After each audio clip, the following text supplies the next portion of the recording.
Hola, què tal, com estem? Bon dilluns, bona tarda. Estem aquí com cada dilluns i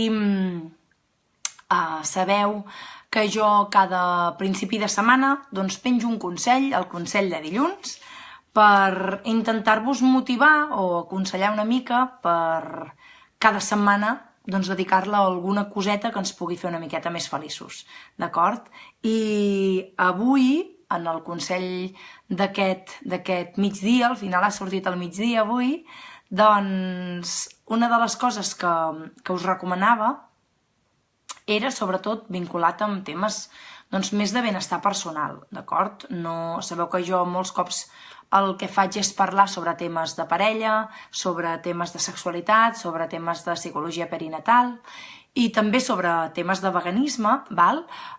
I avui, com que la base de tot som nosaltres, doncs el que he fet ha estat un consell per procurar, perquè cadascú de vosaltres procuri pel seu propi benestar personal, d'acord? I què us deia? Us deia, busca 3 coses que et facin somriure o que et puguin divertir aquesta setmana.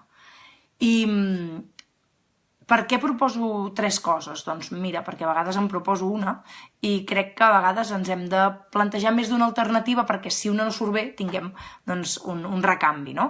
I una de les coses que us demanava en el consell d'avui era què us impedia fer-la, una d'aquestes coses. Què ens sol passar moltes vegades? Que primera ens deixem comportar per al dia a dia i no ens fixem en què ens fa més feliç, què ens fa estar millor, què ens fa estar pitjor, i crec que és com molt important tenir molt clar què és el que ens fa estar més bé. Sovint localitzem fàcilment aquelles coses que ens fan estar malament i tenim molt clar què ens preocupa, què ens atabala, què ens agobia, què ens deprimeix, però a vegades localitzar aquelles coses, diria petites coses, perquè clar, segurament algú pensarà que em toqui la loteria, no?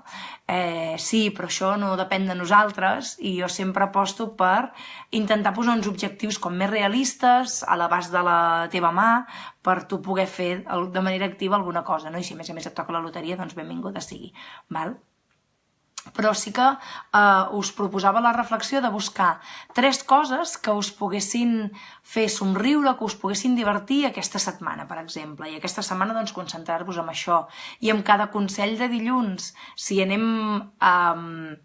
com incorporant, cuidar diferents aspectes de la nostra vida, qui sap si això ens farà més feliços o no, val?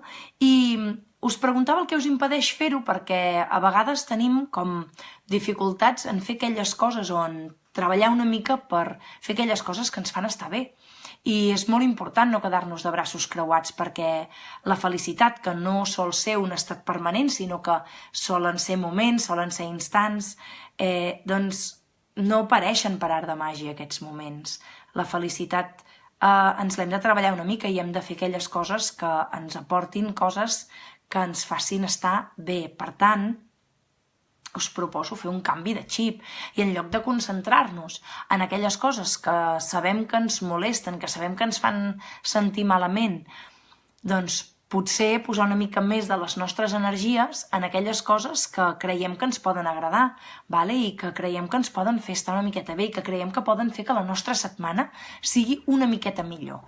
Per tant, fem canvi de xip de lo negatiu a lo positiu i evidentment que hi ha moltes coses que ens poden fer estar malament, però si ens focalitzem i ens encarem cap a aquelles coses que sabem que ens poden aportar alguna cosa bo, doncs potser aquella setmana serà una mica millor que l'anterior. I si anem incorporant aquestes petites mesures de cura, d'autocura personal, d'autocura del nostre benestar, de la nostra salut, de la nostra felicitat, doncs potser podrem passigar més moments de felicitat que no pas si ens creuem de mans i esperem a que els bons moments arribin o si senzillament ens focalitzem en les coses dolentes que ens van passant, d'acord?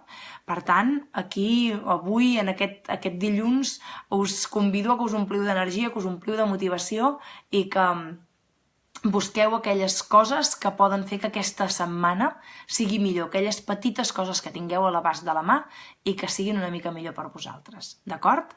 Gràcies per estar atentes i atents al consell de dilluns. Ara l'acabo de fer, l'estic acabant en català, d'aquí res el faré en castellà perquè qui vulgui tornar-lo a connectar o qui vulgui escoltar-lo en castellà, doncs que pugui fer-ho, d'acord? Moltíssimes gràcies i que tingueu una molt bona setmana. Ja sabeu que us heu de treballar una mica per aconseguir-ho, d'acord? Adéu!